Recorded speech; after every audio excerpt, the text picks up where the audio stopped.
Today I will explain you Python identity operators. There are two identity operators in Python programming language. First is and second is not. तो ये identity operator क्या होता है? Identity operator python programming language में क्या होता है? Identity operators are use to compare the object. क्या करता है? ऑब्जेक्ट को कंपेयर करता है. वेरिएबल को कंपेयर नहीं करता है, ऑब्जेक्ट को कंपेयर करता है. Not if they are equal, but if they are actually the same object with the same memory location. ठीक है, तो ये क्या करता है? चेक करता है कि दो जो ऑब्जेक्ट है वो सेम है कि नहीं. देखो पहला जो ऑपरेटर है इज, उसका क्या डिस्क्रिप्शन है कि it return true if both variable are the same object.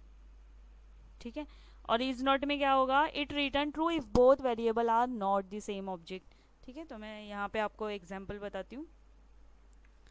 तो first suppose I return x equal to 7 and y equal to 7. Print x is 7, sorry x is y. Is operator use कर रही हूँ, identity operator is operator use कर रही हूँ. तो ये क्या रिटर्न करेगा मुझे? ट्रू, बिकॉज दोनों ऑब्जेक्ट क्या है? सेम है. अभी देखो आउटपुट विल बी ट्रू. अब मैं यहाँ पे if I write here is not, तो क्या होगा यहाँ पे? Output will be false. Okay, तो ये है identity operator is and is not. ठीक है, तो अब यहाँ पे तो ट्रू आ रहा है, ट्रू आ रहा है. अब यहाँ पे मैं एक और एग्जांपल बताती हूँ. यहाँ पे मैं यूज कर रही हूँ x का वैल्यू पाइथन कॉमा जावा. ओके, अभी मैं चेंज कर रही हूँ प्रोग्राम, ध्यान दो एकदम. और यहाँ पे भी मैं सेम वैल्यू ले रही हूँ.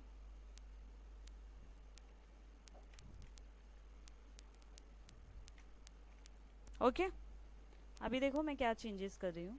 सीधी changes z equal to x. मैंने क्या लिखा है? z equal to x means what? x का वैल्यू किस में चला जाएगा? x का वैल्यू किस में चला जाएगा? z में चला जाएगा मीन्स वॉट? असाइन हो जाएगा.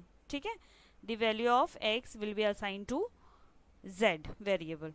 ठीक है, अब मैं यहाँ पे लिखती हूँ, देखो मैं क्यों ये चेंजेस कर रही हूँ. Print x is z. क्या लिखा है मैंने? Print x is z. इसका मैंने क्या बताया कि वो चेक करता है कि दोनों ऑब्जेक्ट इक्वल है कि नहीं. x का वैल्यू क्या है? Python Java. और z का वैल्यू मैंने x का वैल्यू क्या कर दिया? z में असाइन कर दिया. तो अब ये क्या करेगा? क्या रिटर्न करेगा? It will return true. See the output. क्यों रिटर्न किया true? Because z is the same object as x. ठीक है, अब देखो मैं यहाँ पे एक चेंजेस करती हूँ. x is y. तुम लोग बोलोगे x और y तो सेम है, तो यहाँ पे भी ट्रू आना चाहिए. No, it will print false. क्यों? दोनों का तो वैल्यू सेम है. It return false because x is not the same object as y. Same object नहीं है even if they have the same content. इसीलिए तो यहाँ पे आइडेंटिटी ऑपरेटर का पहले ही से मैंने डेफिनेशन क्या बोला. यहाँ पे आइडेंटिटी ऑपरेटर का डेफिनेशन क्या था कि it is use to compare the object not if they are equal but if they are actually the same object with the same memory location. तो मैंने जब x का वैल्यू असाइन कर दिया ना z को, तो जब मैं बोल रही हूँ x इज z, मतलब x और z का वैल्यू सेम है, तो वो बोलता है ट्रू. यस, बट अगर मैं बोलती हूँ x इज y, दोनों सेम है value but memory location same share कर रहे हैं, नो, तो वो बोलता है फॉल्स. तो ये है identity operator is and is not. I hope समझ में आ गया होगा सबको. Thank you.